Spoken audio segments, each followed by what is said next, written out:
Buen día. Bien.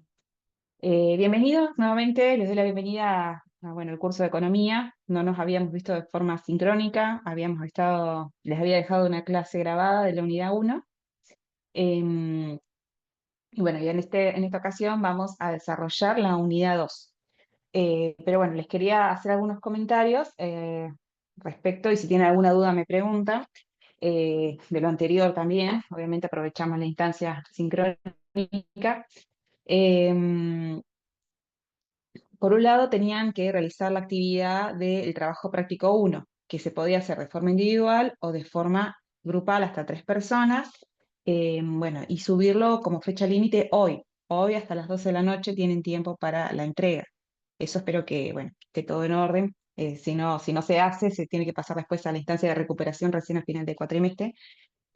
Así que bueno, eso por un lado, yo ya hoy espero a la noche, bueno, para mañana poder ya empezar a corregir los TP, que bueno, que son muy importantes obviamente porque ahí se concentra más que nada el desarrollo de esta parte teórica. Yo como les dije, los parciales van a ser multiple choice, va a ser de 30 minutos, 40 minutos, perdón, 40 minutos, pero todo multiple choice. Entonces esta instancia de práctico es la parte en la cual ustedes pueden desarrollar y elaborar una respuesta que después sirve para, por ejemplo, para cuando tengan que rendir al final de forma oral, ya esté más elaborada las respuestas.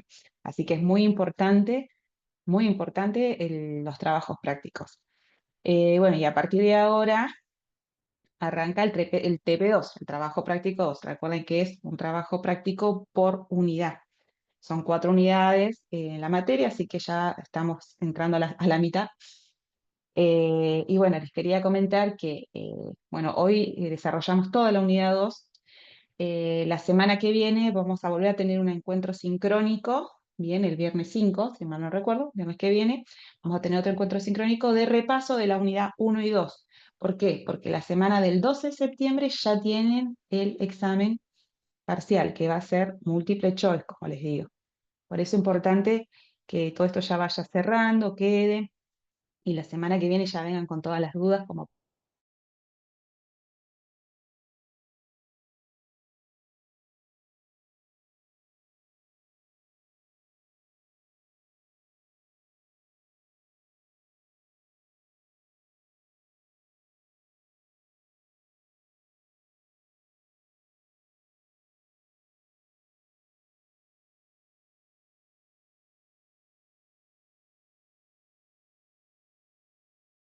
bien más sobre la fecha para no abrumarlos con información, pero bueno, como no es algo complejo, pero sí, bueno, tienen que mostrar el conocimiento, obviamente. Eh, Cualquier cosita me preguntan, me interrumpen, no hay ningún problema. Bien, me, me hacen alguna pregunta si tienen alguna duda. Avanzo con la unidad 2, entonces. ¿Alguien me quiere hacer alguna pregunta respecto a la unidad 1 o el TP1 previamente? ¿No? Bueno, cualquier cosita me hablan, no hay ningún problema.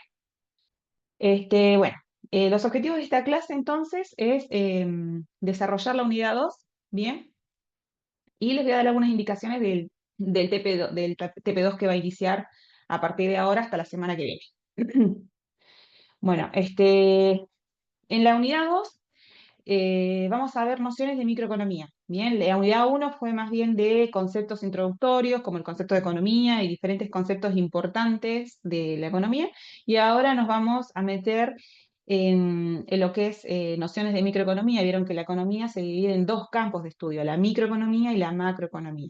Esta unidad vamos a centrar conceptos importantes de la microeconomía, y la unidad 3 y 4 nos vamos a dedicar a lo que es la macroeconomía, que por ahí es como de pronto para ustedes es más importante de pronto los contenidos que se pueden ver, abordar, les va a ser más útil para su formación. Así que la unidad 3 y 4 la desarrollamos de la macroeconomía. Pero acá es importante algunos conceptos básicos que está bueno que queden en claro, que se abordan en los cursos de economía, eh, como bueno, lo que es un mercado, la oferta, la demanda, el equilibrio de mercado, los tipos de mercado, que son cosas que por ahí se mencionan en los medios de comunicación, se habla, se da por sabido, por sentado que la gente lo sabe, pero no todos lo saben. Bueno, acá le vamos a explicar un poquito más sobre esos conceptos. Bueno, entonces, La microeconomía es la rama de la economía que estudia el comportamiento de los agentes económicos individuales, como consumidores, empresas y trabajadores, y cómo interactúan en mercados específicos. Esa sería una definición de la microeconomía. ¿Qué quiere decir? Que la micro estudia cómo se comportan las familias a la hora de consumir y elegir su consumo o decidir ir al mercado laboral, la familia, comunidad. La familia puede ser una persona, puede ser cuatro, pueden ser 10, pero una unidad de consumo le llamamos familia, unidad de consumo, y bueno, ver el comportamiento de ese agente económico. Ustedes recuerdan que ya vimos la clase anterior que en la economía encontramos tres agentes económicos: las familias, las empresas y el sector público. Acá la microeconomía estudia el comportamiento entonces de dos agentes, de las familias, la unidad de consumo, y de las empresas, que son las encargadas de realizar las actividades de producción. Bien, el sector público ya queda más para la macroeconomía, ¿bien? Pero la micro estudia entonces consumidores y empresas o trabajadores y cómo interactúan en mercados específicos, ¿bien? Eso es microeconomía. Entonces, acá viene, vamos a ver el concepto de mercado, que es un concepto que se menciona mucho. Vamos a ver a qué nos referimos cuando hablamos de mercado. Nosotros vivimos en un sistema de mercado. Si bien ya vimos que era mixto, la clase anterior, vieron que estamos en un sistema mixto, no es todo del mercado, hay una intervención del Estado, pero nos rige un sistema de mercado. ¿Y qué es el mercado? Le definimos al mercado como el punto de encuentro entre vendedores y compradores. Bien, donde haya alguien que vende y alguien que quiere comprar, eso es mercado. Puede ser algo físico, virtual, puede darse en cualquier forma y región, pero siempre que haya comprador y un vendedor, estamos hablando de que hay un mercado, ¿bien? Punto de encuentro entre vendedores y compradores. Entonces, a ver, me quedo en esta diapositiva. Los vendedores, los que venden los productos o los producen y los venden, es a lo que llamamos oferta, ¿bien? La oferta es la empresa que produce y vende productos. Eso es oferta. ¿Bien? Y los compradores le llamamos demanda, ¿bien? Son la demanda, son las familias que demandan productos para consumir, ¿bien? Las empresas, la oferta, bueno, son, como les decía, empresas que realizan esta actividad de producción o de venta, de comercialización de productos con el fin de obtener ganancias, ¿no? Las empresas producen, venden para poder obtener una ganancia, y los compradores, digamos, las personas, las familias, consumen para poder, bueno, sobrevivir, satisfacer sus necesidades de consumo y de supervivencia. Entonces, vamos a analizar por un lado la oferta y luego la demanda, estos dos componentes. Entonces, la oferta es la cantidad de bienes o servicios. Bien, los bienes y servicios, ya los vimos también en la clase pasada, que los bienes son las cosas con las que satisfacemos nuestras necesidades, ya sean primarias o secundarias, ¿no? Y los servicios son bienes, también son bienes, pero son intangibles, ¿bien? Los bienes son las cosas que como que podemos tocar. Un bien, por ejemplo, es un celular, ¿no? Y un servicio es, por ejemplo, esta clase, que es educación. Yo estoy en este caso brindando el servicio de educación. No es tangible, pero existe y tiene un valor económico, obviamente, porque a mí me están pagando para dar una clase. Entonces, es un bien económico. Entonces, el concepto de bien y servicio tiene que estar claro, ya es de la unidad anterior. Y la oferta es la cantidad de bienes y servicios que están disponibles para la venta a un determinado precio en un mercado. Bien, es la cantidad de bienes que las empresas están dispuestos a ofrecer, poner en el mercado, a ver, o producir. La empresa va a decir, puedo producir 10, o puedo producir 20, puedo producir 100. Eso va a depender del precio. Bien, del precio, uno de los determinantes de la oferta es el precio del bien. Y existe lo que se conoce como la ley de la oferta, ¿bien? Que dice que si aumenta el precio del bien, aumenta la cantidad ofrecida. Esto quiere decir que si el precio que se está vendiendo es alto, las empresas van a querer vender más, van a ofrecer más productos. ¿Por qué? Porque obviamente se va a obtener más ganancia, van a tener mayor ingreso las empresas si el precio está alto. Entonces, la ley de la oferta nos dice que si aumentan los precios, la cantidad ofrecida aumenta. Y al revés, viceversa, si disminuye el precio, disminuye la cantidad ofrecida. ¿Vieron? Hay una relación directa. Aumenta el precio, aumenta la cantidad ofrecida. Disminuye el precio, disminuye la cantidad ofrecida. Por eso, gráficamente, yo no les voy a pedir, la intención no es que sepan las cuestiones matemáticas, pero sí está bueno que vean cómo es la curva de oferta. Bien, esto tiene toda una explicación matemática, obviamente. Acá en este eje vertical está el precio y en el eje horizontal están las cantidades, y uno grafica y tiene esta forma, o a veces como una curva, pero tiene una forma con pendiente positiva, se la conoce matemáticamente, es una pendiente positiva. ¿Por qué? ¿Por qué es pendiente positiva? Porque muestra esta relación directa entre aumenta el precio, aumenta la cantidad ofrecida. Por ejemplo, acá vemos en un precio de 475, esta empresa, de ejemplo, ofrece 30 unidades. Si el precio aumentó a 500, fíjense que ofrece la empresa 60 unidades. Bien, si pasa a 525, ofrece más, 90 unidades. Eso me muestra esa relación positiva de que aumentar el precio aumenta cantidad ofrecida, o viceversa, disminuye el precio, disminuye cantidad ofrecida. Eh, Seguimos. Entonces, los determinantes de la oferta. Bien, determinantes de la oferta. La oferta tiene como determinante el precio, ¿no? Porque la cantidad que se va a ofrecer va a depender obviamente del precio. Si el precio está alto, dijimos que las empresas iban a querer ofrecer más productos. Pero también depende de otros factores, ¿no? Depende de otros factores. Por ejemplo, depende del precio de los insumos, del precio de los insumos, de los costos de producción del empresario. Obviamente, si, por ejemplo, los costos son altos, los insumos, materias primas, el costo de los salarios que tiene que pagar a sus trabajadores, son altos, la producción total se va a ver reducida en este caso. Va a haber una relación, por ejemplo, inversa en ese caso. ¿Por qué? Porque al haber más costos, va a haber menos incentivo a producir. Bien, Qué hermoso. ese es un determinante. Eh, por ejemplo, otro determinante de la oferta es la tecnología disponible. O sea, la cantidad, la maquinaria, la tecnología que tiene para producir va a influir en las cantidades producidas. Un ejemplo muy básico, les puedo decir, por ejemplo, una persona que hace ropa, ¿no? Si yo me pongo a coser a mano, mi producción va a ser re bajita, ¿no? Obviamente, porque cuánto voy a tardar para poder producir a mano. Pero si hay una persona que tiene máquinas para producir, para coser, obviamente va a producir y avanzar mucho más la producción. Entonces, la tecnología disponible, si tengo tecnología para la producción, ya sea para cualquier tipo, voy a poder producir más cantidad en menos tiempo. Bien. Otro determinante de la oferta son las expectativas. Las expectativas influyen muchísimo en general en la economía, por eso cuesta mucho hacer los modelos y ser predictivo realmente en las conductas de los individuos, porque estamos muy atravesados por las expectativas, que si bien una rama de la economía dice que son racionales los individuos, las expectativas a veces, o los comportamientos que tienen los seres humanos, no son racionales, son más bien emocionales, para no llamarle irracionales, pero bueno, a veces no condicen con el principio de racionalidad y hacer siempre lo mejor y tomar la mejor decisión, porque a veces nos equivocamos.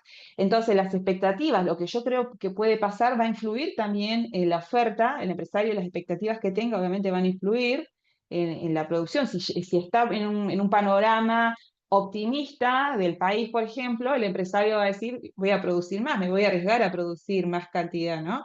Pero si veo que estamos en una etapa de recesión en la cual la economía vemos que no se está vendiendo mucho, los empresarios van a decir, no me voy a producir mucho, no me voy a estoquear tanto, porque veo un panorama que no lo veo muy favorecedor. Entonces, las expectativas también son un determinante de la oferta, ¿vieron? Ya no es solo los costos, el precio del producto, ni la tecnología que dispongo, sino las expectativas del mercado influyen también un montón en lo que es la cantidad de que se va a producir. Y otro determinante es el número de vendedores. ¿Por qué influye el número de vendedores? Los vendedores serían las competencias que hay, ¿no? Si hay mucha competencia en el mercado, hay muchos, por ejemplo, tengo una panadería y hay muchas panaderías, ¿qué voy a hacer? ¿Me voy a poner a producir muchísima cantidad?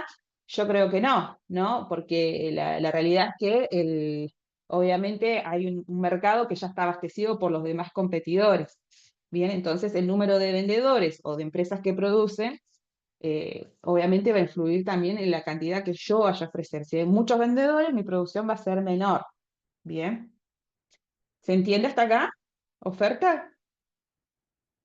Sí, bueno, cualquier cosita me interrumpen, ¿eh? Bueno, entonces, esa es la oferta. Bien, con la oferta, con su definición y sus determinantes, el precio y los demás determinantes. Bien. Ahora vamos a ver como la otra pata del mercado. Vieron que el mercado era el punto de encuentro entre la oferta y la demanda, entre los vendedores y los compradores. Ahora vamos a ver la demanda, que son los compradores, bien, la gente que demanda bienes y servicios. La demanda es la cantidad de un bien o servicio que los consumidores están dispuestos a comprar a un determinado precio. Bien, acá somos nosotros cuando vamos a comprar. Nosotros somos la demanda cuando vamos a comprar algo, tomamos la decisión de comprar o consumir algo, somos la demanda. Y es la cantidad que estamos dispuestos a comprar dependiendo del precio. Y acá hay una relación inversa, contraria a la de los empresarios, no a la de la oferta. ¿Por qué? Porque la ley de la demanda nos dice que si aumenta el precio, disminuye la cantidad demandada. ¿Qué quiere decir esto? Que cuando está caro el precio de un bien o producto, voy a comprar menos. Bien, esa es la ley de la demanda. Está caro, compro menos. Es una relación inversa. Y si disminuye el precio, se va a aumentar la cantidad demandada. Bien, esto matemáticamente se grafica también de esta forma. Como les digo, no es que es necesario que sepan los gráficos ni nada, pero para que lo vean, por si alguna vez lo ven en algún medio o bueno, les interesa el tema, vean cómo se grafica la curva de la demanda. Fíjense que acá esto es una pendiente negativa desde el punto de vista matemático, es una pendiente negativa, y que las pendientes negativas nos muestran esa relación inversa. ¿Vieron? La pendiente positiva nos mostraba la relación directa, acá nos muestra la relación inversa. Por ejemplo, si el precio está en 5.000, fíjense que las personas demandan 60 unidades. Pero si el precio aumenta a 5.500, se reduce la cantidad demandada a 30. ¿Vieron? Bueno, esto nos refleja la ley de la demanda. Aumenta el precio, disminuye la cantidad demandada. Entonces, el principal determinante de la demanda es el precio, lo mismo que el principal determinante de la oferta era el precio, pero sabemos que, tal como la oferta, no solo depende del precio, sino que depende de otras cosas también, la cantidad que se va a demandar, no depende solo del precio. ¿Por qué? Porque puede estar re barato un producto, pero que yo de ahí lo compre, van a influir otras cosas, ¿no? Y ahora pasamos entonces a los determinantes de la demanda. Determinantes de la demanda, el precio, ya lo dijimos, ¿no? Si está caro, no compro poco, y si está barato, seguramente compre más, ¿no? Ley de la demanda. Pero también depende del precio de otros bienes, también, no solo del precio del bien que estamos mirando, sino el precio de bienes relacionados, ya sean sustitutos o complementarios. Bien, el precio de bienes que se producen en otros mercados también a veces van a influir en la demanda de un bien. Por ejemplo, vamos al complementario. El caso típico, bueno, no es típico, típico de Argentina, no de manuales de economía, pero por ejemplo podríamos pensar en el Fernet y la Coca-Cola, ¿no? El Fernet y la Coca-Cola son bienes que se consumen complementariamente, conjuntamente, pero son mercados distintos. El Fernet no tiene no pertenece al mercado de la Coca-Cola, Coca-Cola Company. Ellos producen Coca-Cola y acá en Argentina se encontró que esa combinación de dos productos de distintos mercados se consumen juntos y está buenísimo. Entonces, eso es el consumo de bienes complementarios. Entonces, por ejemplo, si baja el precio del Fernet, en este ejemplo de bien complementario, me va a aumentar el consumo de Fernet, obviamente, porque bajó el precio por la ley de la demanda, baja el precio de Fernet, aumenta el precio, perdón, aumenta la cantidad demandada de Fernet, pero también me va a aumentar la cantidad demandada de Coca-Cola, porque recuerden que en este caso es un bien que se consume conjuntamente, son bienes complementarios. Este es un ejemplo puntual de un caso de consumo de complementarios, pero también hay otras cuestiones, por ejemplo, automóviles con, con nafta, ¿no? Con combustible, el uso, o sea, son bienes distintos, distintos mercados, pero que para su utilización o satisfacer una necesidad necesitas combinarlos. Bien, entonces el precio de de un bien, va a incidir en el precio de otro bien. Esos son complementarios. También están los bienes sustitutos, bien, también va a incidir, porque acá viene como la elección. El típico ejemplo así de manual es el de pan con la margarina. Bien, el pan con la margarina, perdón, manteca con margarina, perdón, manteca con margarina son, por ejemplo, bienes sustitutos, porque si aumenta el precio de la manteca, podríamos suponer, disminuye la cantidad comprada, consumida de manteca, porque está cara comprar. ¿Y qué compramos? Compramos un sustituto de ese bien, por ejemplo, margarina. ¿Bien? Entonces, esa es la reacción que me produce las cantidades demandadas, el comportamiento de el precio de otros bienes. Por eso, como les decía acá, un determinante de la demanda, aparte del precio, es el precio de bienes relacionados, ya sean sustitutos o complementarios. ¿Bien? Otra, otro determinante, otro factor que va a influir en la demanda del bien, de un bien, va a ser el ingreso de los consumidores. Obviamente, como yo les decía, el precio puede estar súper barato, pero si yo no tengo plata para comprarlo, no lo voy a comprar. Por tanto, el ingreso de las personas es un determinante de la demanda. No solo se mira el precio, sino también se mira el ingreso. Y acá vamos a ver los casos de bien normal y bien inferior que se los voy a explicar. A ver, uno normalmente lo que espera es que si tengo más plata, más dinero, mayor ingreso, voy a comprar más. Por tanto, espero que haya una relación positiva. Tengo más ingreso, demando más cantidad de un producto, ¿no? Y eso, a esa conducta o a esa situación le llamamos bien normal. Por ejemplo, tengo más ingreso, compro más asado, por ejemplo, ¿no? Tengo más ingreso, compro más asado, más carne. Eh, y eso sería un bien normal, llamamos, la conducta normal, más ingreso, más cantidad. Baja el ingreso, compro menos cantidad. Pero ahora también hay una distinción de bien inferior, le llamamos, que es distinto al bien normal. Acá los bienes inferiores son aquellos en los cuales aumenta el ingreso y disminuye la cantidad demandada. Bien, tengo más plata y compré menos de ese bien. ¿Y por qué ocurre esto? Esto ocurre con los bienes inferiores, que normalmente son bienes como de segunda calidad o no de moda o no de máximo consumo y que se usan cuando se consumen, cuando los ingresos son bajos. Un ejemplo típico de Argentina, que lo pueden encontrar en los periódicos, hay notas que hablan de eso, porque se observa desde la perspectiva del consumo de carne de res, de roja, o el consumo de pollo, ¿no? De la carne blanca de pollo. Que, por ejemplo, según las formas de consumo, las costumbres de consumo acá de los argentinos, van a ver que, por ejemplo, el consumo de carne roja responde a un bien normal, porque cuando hay más ingresos la gente compra más carne roja, más asado, más bifes, ¿no? Pero cuando estamos en épocas de recesión o que los ingresos bajan, se consume más pollo, por ejemplo, que es para el argentino sería como un bien inferior, sería como un bien de segunda calidad, que cuando baja el ingreso se compra más.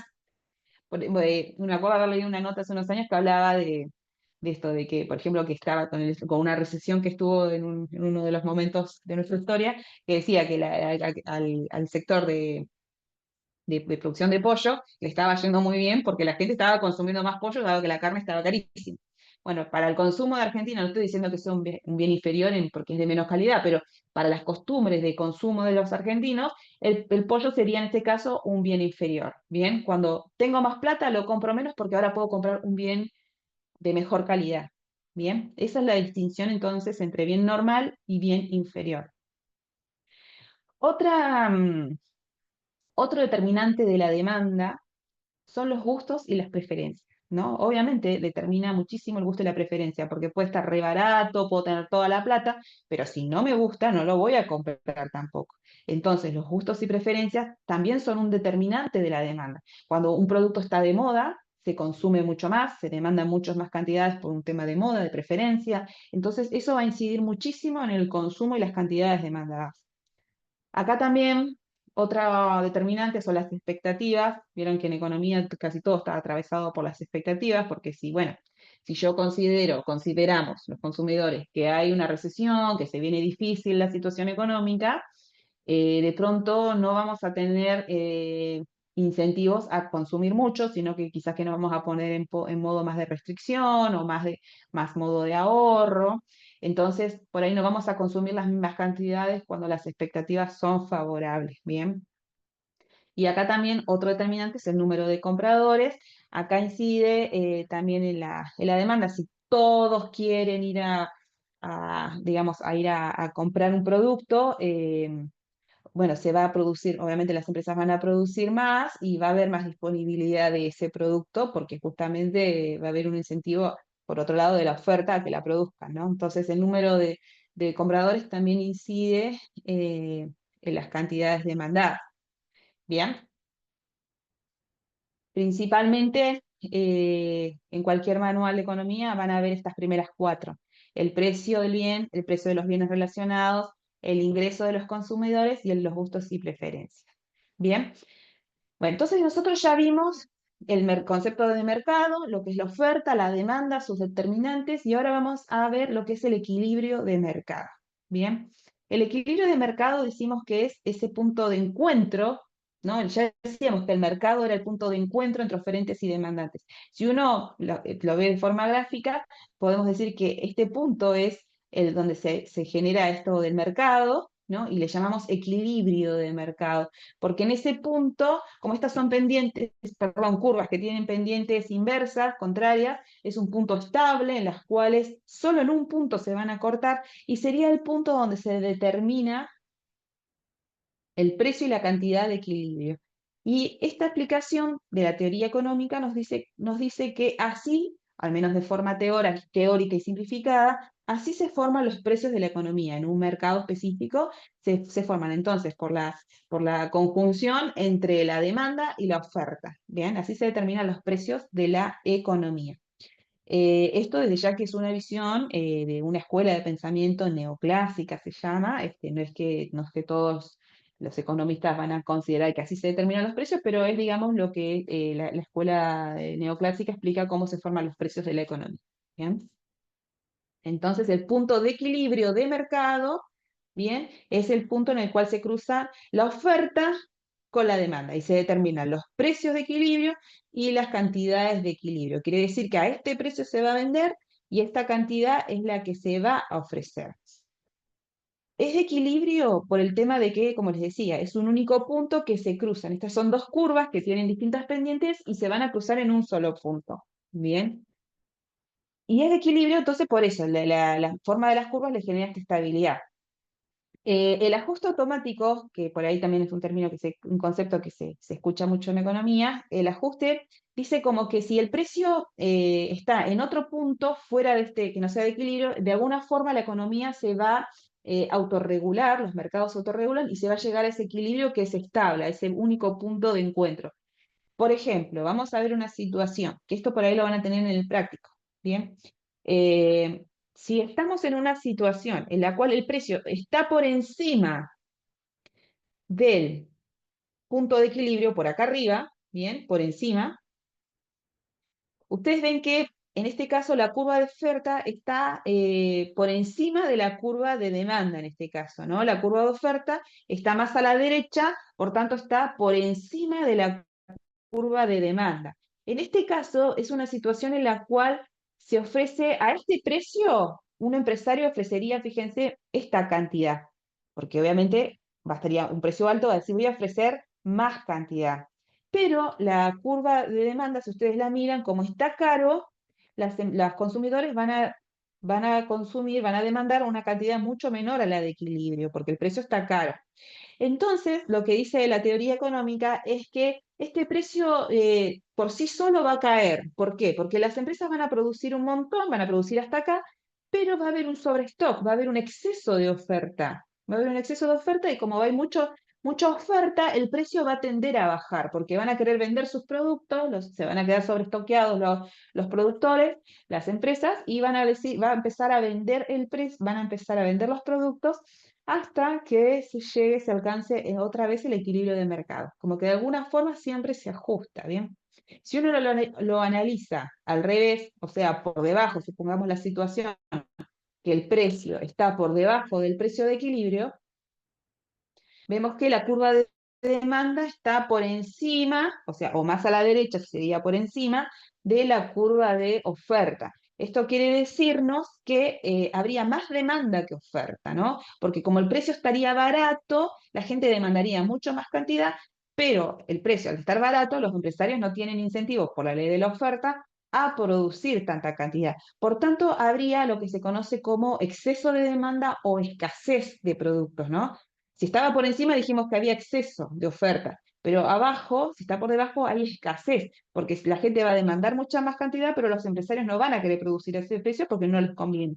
Entonces, como hay escasez de producto, los precios van a tender a subir. Ustedes saben que cuando hay escasez, por ejemplo, en la época de, que esto ocurre por una cuestión particular del mercado agrícola, ¿no? Pero, por ejemplo, cuando hay oferta, por ejemplo, la época que no es de tomates, ¿no? El tomate. Hay épocas que hay mucho tomate y hay épocas que hay poco tomate. Y ustedes observarán como consumidores el efecto que tienen los precios. En la época de mucho tomate, por ejemplo, en febrero, ¿no? El tomate está barato porque hay mucha cantidad. Pero en la época que hay escasez de tomate, porque por las cuestiones de su propia producción se ve reducida la oferta de tomate, el precio del tomate aumenta. ¿No? No es que aumenta en ese caso por cuestiones de que están cobrando un sobreprecio, sino que tiene que ver justamente con cuestiones de oferta y demanda, de oferta en este caso, que la oferta se ve reducida, entonces el precio aumenta. Entonces, una situación de acá abajo sería algo similar. Estaríamos en una situación de escasez, la gente demanda, pero la producción está baja, por tanto el precio tiende a subir. ¿Bien? ¿Y hasta dónde va a subir? Hasta el precio de equilibrio. Por eso es lo que se conoce como el ajuste automático. ¿Bien? El ajuste automático en la economía es esto, de que en un solo punto se va a cruzar la oferta y la demanda. Y si el precio está por encima o por debajo, en algún momento se va a acomodar de forma automática y se va a llegar al precio de equilibrio. ¿Bien? Bueno, eso sería entonces la explicación de cómo se forman los precios de la economía. ¿Bien? Pero vamos a ver que para que el mercado funcione de esa forma, como lo explica la teoría económica, ¿no? Que se ajuste de forma automática a los precios y solo haya un precio de equilibrio, ¿bien? Se da en un mercado específico que se llama el mercado de competencia perfecta, ¿bien? El mercado de competencia perfecta. En los mercados de competencia perfecta es que el precio se determina de esta forma como lo vimos, ¿no? ¿Qué es competencia perfecta? A ver, voy a pasarme acá.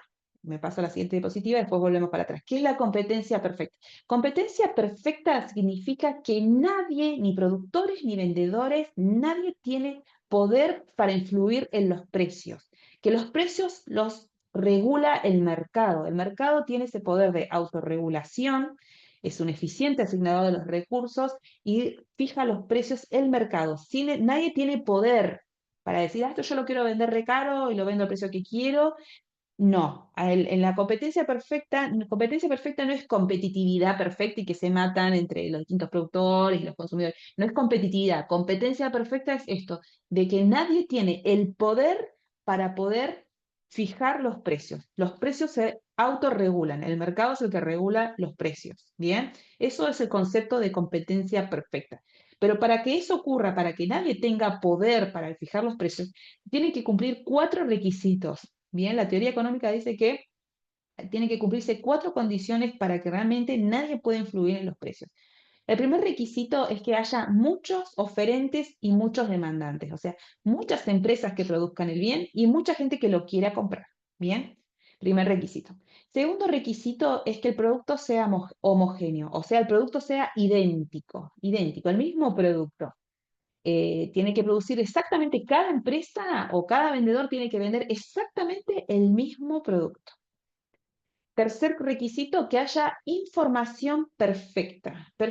Información perfecta es un supuesto de que nosotros tenemos que los empresarios tienen que saber exactamente las preferencias que nosotros tenemos y que nos están vendiendo realmente lo que nosotros queremos y nosotros como consumidores estaríamos comprando el producto que realmente estábamos deseando comprar, que sabemos bien su forma de producción, como que tenemos que conocer muy bien el producto y que, digamos, no nos vendan el perro, no nos metan el perro con el producto, ¿no? Eso sería, tiene que haber información perfecta para que se alcance competencia perfecta.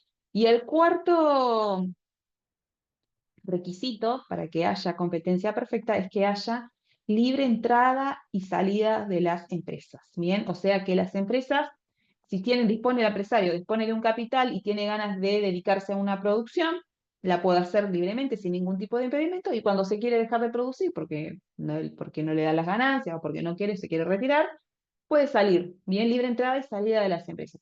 Estos cuatro requisitos se tienen que cumplir de forma simultánea. Bien, los cuatro requisitos se tienen que cumplir de forma simultánea para decir que estamos en competencia perfecta, o sea que nadie puede influir en el precio. Si con uno solo de estos requisitos que no se cumplen, pasamos a competencia imperfecta. Bien, con uno solo que ya no se cumple, pasamos a modelos de competencia imperfecta. Claro está que lo que encontramos en la realidad son modelos de competencia imperfecta, porque ustedes pueden ver que estos requisitos son muy difíciles que se hagan, los verlos en la realidad. Eh, por ahí lo más similar a veces son productos como la soja, un producto del agro que digas es homogéneo, porque cada productor va a producir el mismo producto, que si bien igual habría diferenciaciones, pero estaríamos hablando del mismo producto, que hay muchos oferentes, muchos demandantes. Bueno, ahí puede ser un sector, una producción, casi el único ejemplo del mundo de que puede existir una competencia perfecta. Pero lo que nosotros encontramos normalmente en la realidad son modelos de competencia imperfecta, o sea que alguno de esos requisitos, de esos cuatro requisitos, no se cumplió. Entonces vamos a ver los distintos mercados que tenemos de competencia imperfecta, los principales, ¿bien?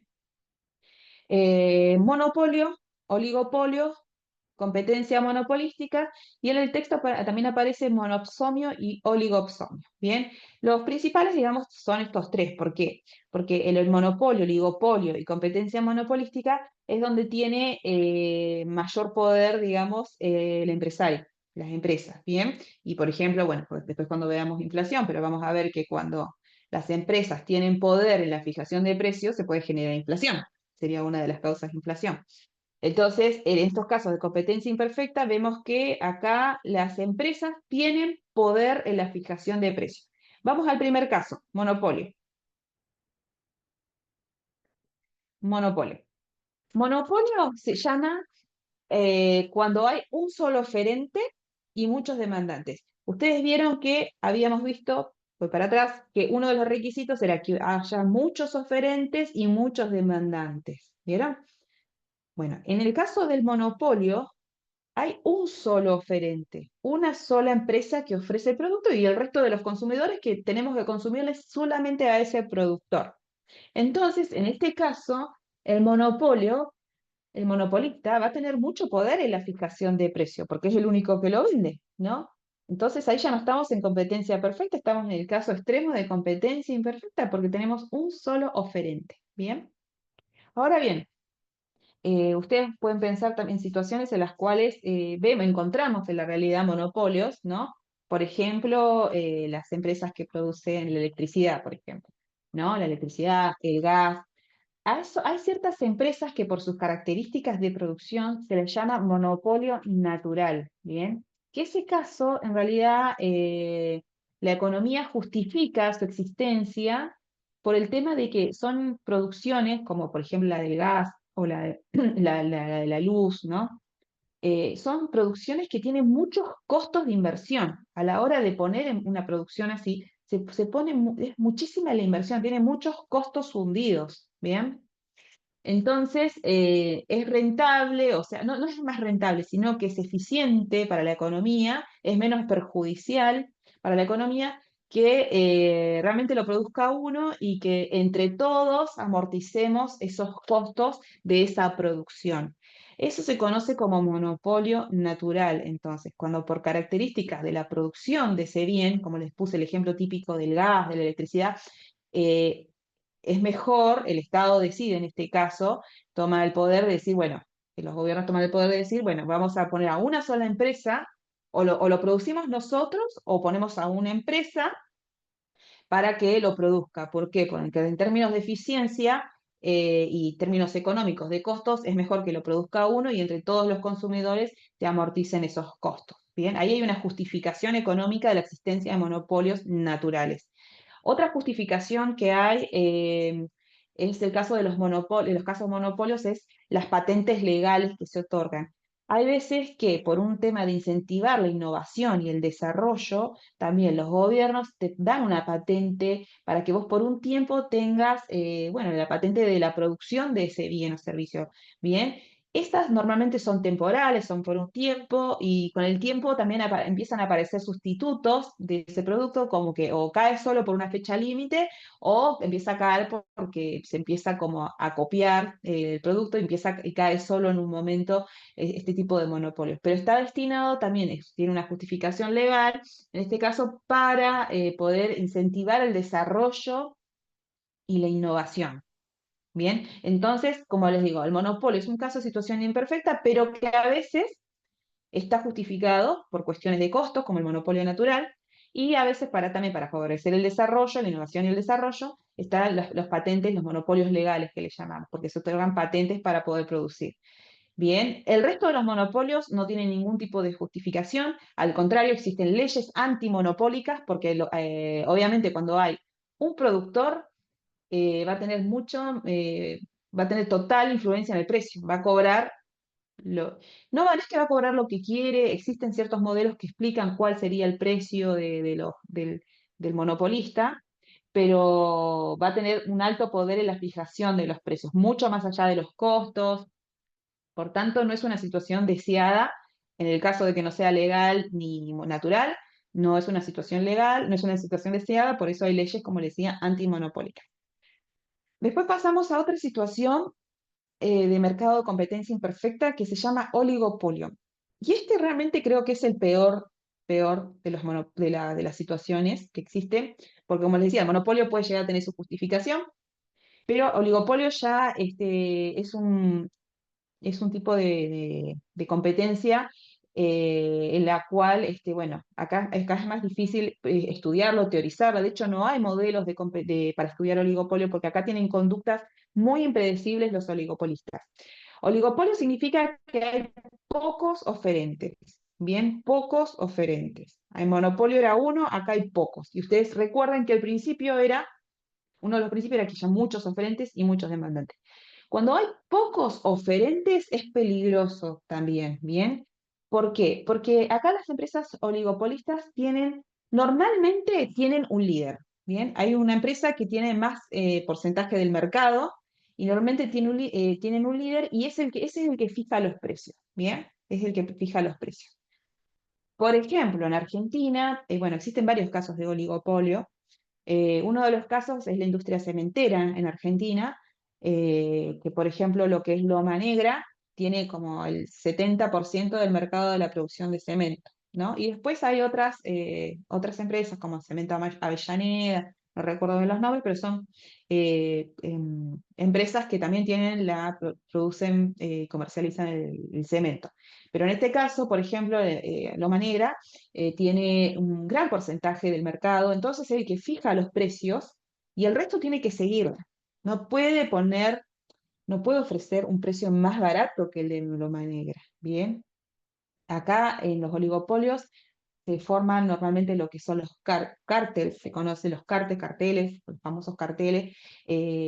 ¿Por qué? Porque los oligopolios normalmente lo que producen son bienes estratégicos, recursos estratégicos, por ejemplo el petróleo, como les decía, el cemento, bien, son industrias que tienen a cargo el uso de algún recurso natural y en la cual entonces, y muy necesario, digamos, para la sociedad, y entonces tienen, bueno, mucho control sobre los precios de ese producto.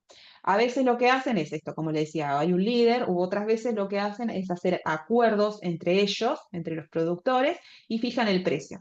Y este acuerdo, como les decía, es impredecible para la teoría económica porque por eso no hay modelos como de gráficos y eso que los economistas hacemos todo el tiempo de oligopolio, porque ellos pueden tomar la decisión de bajar los precios al mínimo, aunque tengan pérdidas, no les importa, pero por ejemplo porque quieren hacer un boicot al gobierno o porque quieren, no sé, la decisión que ellos quieran, ¿no? Por ejemplo, o aumentar el precio, también se deciden aumentar el precio. Esto pasó, por ejemplo, en lo que fue la crisis del 70, 1970, la crisis del petróleo. Esto fue una crisis a nivel mundial en la cual los países exportadores de petróleo, que son poquitos, la OPEP, decidieron aumentar el valor del petróleo de un día para otro como represalia a Estados Unidos porque creo que había apoyado a Israel, una cosa así fue la historia. Entonces, de un día para otro dijeron, vamos a subir el precio del petróleo, los matamos. Y ahí se generó una inflación tremenda por costos, porque el petróleo es un recurso necesario para la producción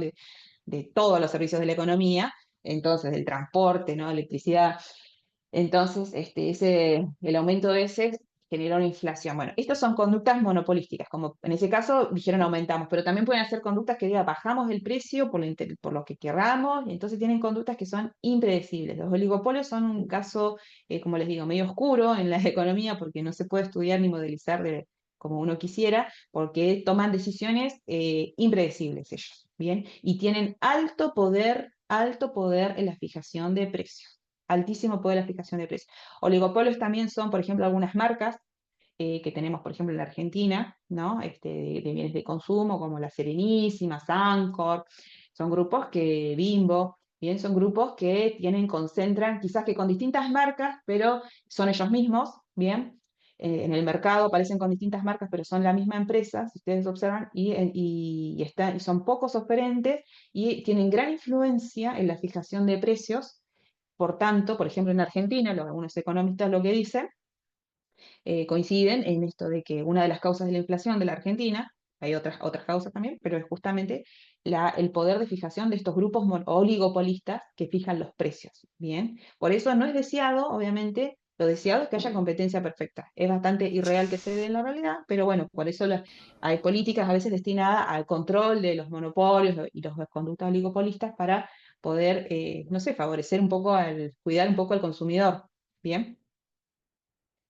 Y después tenemos el caso de competencia monopolística.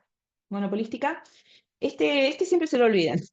Y ese casi lo que más tenemos a uso corriente, la competencia monopolística. Porque acá en la competencia esta tenemos un producto diferenciado.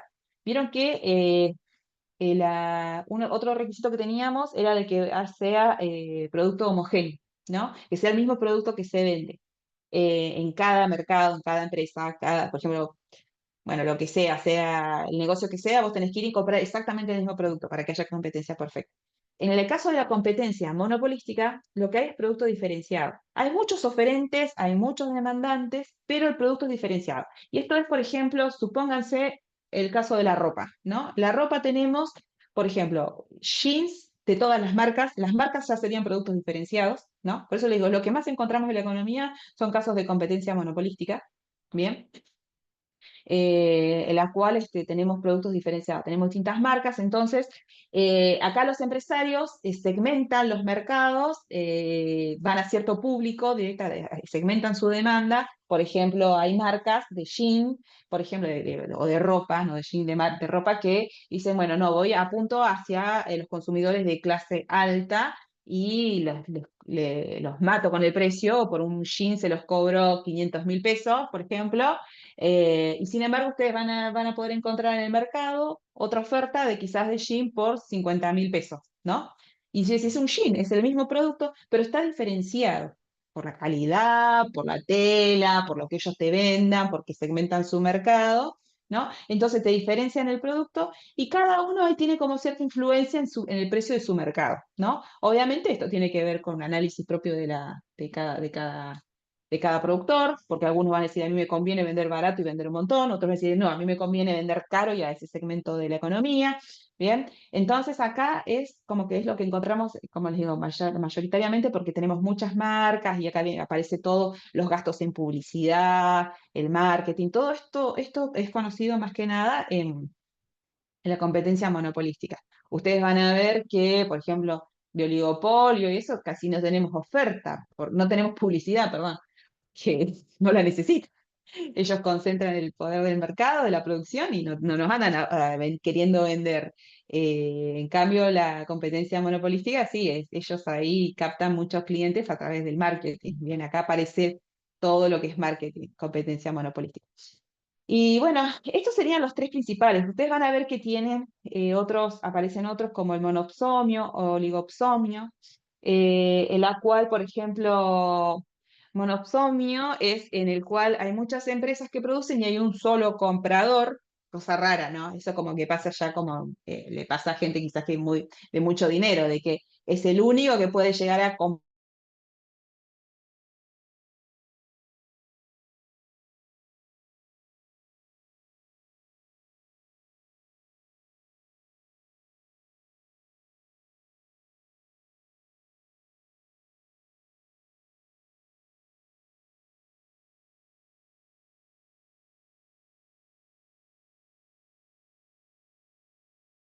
productos, como que ahí el poder lo tienen los compradores. Pero sería lo mínimo, como les decía, acá lo complicado es cuando las empresas tienen mucho poder de fijación de precios. Bueno, y con esto terminamos entonces la clase de hoy, la unidad 2. Ustedes con esto van a tener que entonces, van a tener que realizar el trabajo práctico número 2. Bien, si tienen alguna duda, me preguntan. Una consulta, disculpe que le interrumpa. Sí. Ayer estaba leyendo el material y vi que hay toda una parte bastante importante y medio pesada, al menos me resultó, de elasticidad. Eh, No, bueno, ahí lo corregimos. No, yo esa parte la saqué toda. No es el material. Yo el material que No armé es este que les está. compartí en la clase. sí, el del Bueno, módulo Profe, ¿cómo 2, le no. va? Hola, Casi nos perdón, morimos. chicos. claro. No, no, no, no, elasticidad lo saqué. Se ve que pobrecitos lo vieron en Ah, alumnos de claro, otra. ayer veníamos con María Soledad, veníamos viendo el material y le digo, amiga, abandoné acá porque no entiendo nada de elasticidad, empezamos con los delta y quedé ahí, me fui a No, dormir y dije, bueno, no, no, lo saqué porque para mi punto de vista confunde, no suma para la formación de ustedes y lo ah, saqué. Bueno, no, ahora ya le digo a las chicas que lo cambien, perdón, ya subimos el material que corresponde. El material que corresponde habla exactamente de lo que yo les dije en la clase. ¿Bien? bien, bueno, qué bueno, pero Uy, bueno, claro, sí, no, no. yo estaba aprovechando para empezar a preguntar sobre eso y veo que ahora no estaba y digo, uy, nos va a quedar para No, resolver. eso lo saqué Ah, completamente, lo saqué bueno, completamente. Ustedes céntrense en la demanda, oferta y los determinantes y decir, porque por bien. ejemplo van a tener casos por ahí en el parcial o en el práctico, esto de, ay, sí, aumenta mi ingreso y estoy hablando de un bien normal. ¿Voy a comprar más o voy a comprar menos, por ejemplo? Una cosa Está así. bien. Eso sería como lo más complicado y hay que pensar un poquito, pero no. No, lo otro para mí no tiene Bueno, mejor sentido entonces. el análisis de elasticidades. Bueno, mejor, pero el material que está subido es este que incluye toda la parte de elasticidad. Sí, sí, ahora yo ya le digo a las chicas que suban el material correcto. Bien, Dale, disculpen muchas por gracias. no lo revisé. No hay problema. Muchas gracias. De nada. ¿Alguna otra duda, chicos, que quieran hacerme? ¿Querés consultarme? Nada. Uy, ahí le estoy leyendo el chat y se había cortado, no sé qué pasó, yo seguía hablando, nunca los miré. ¿Pudieron seguirme bien? Sí, sí, Sí, pues ese se trabó, no sé, se sí. cortó. Bueno, igualmente la clase va a quedar subida y cualquier cosa la miran de vuelta. El material, como les digo, ahora lo vamos a subir correctamente. Y bueno, nada, la clase que viene hacemos una clase de repaso entonces de la unidad 1 y 2. Tienen que entregar los trabajitos prácticos. Y bueno, nada, ya con eso ya está. Creo que el examen es, sí, no es para que no lo estudien, pero es como que en realidad no es para matarlos el examen, sino bueno, porque se necesita esa instancia. Me parece más importante el desarrollo de los trabajos prácticos. Bien, con eso, si lo hacen, van a estar re preparados para ese múltiple choice de que van a tener que realizar. Bien, si no hay Sí, más dudas, dejamos hasta acá. Entonces, bien, muchas gracias. Hasta luego. bueno, adiós. Gracias por conectarse. Adiós. Chao, chao. Hasta luego.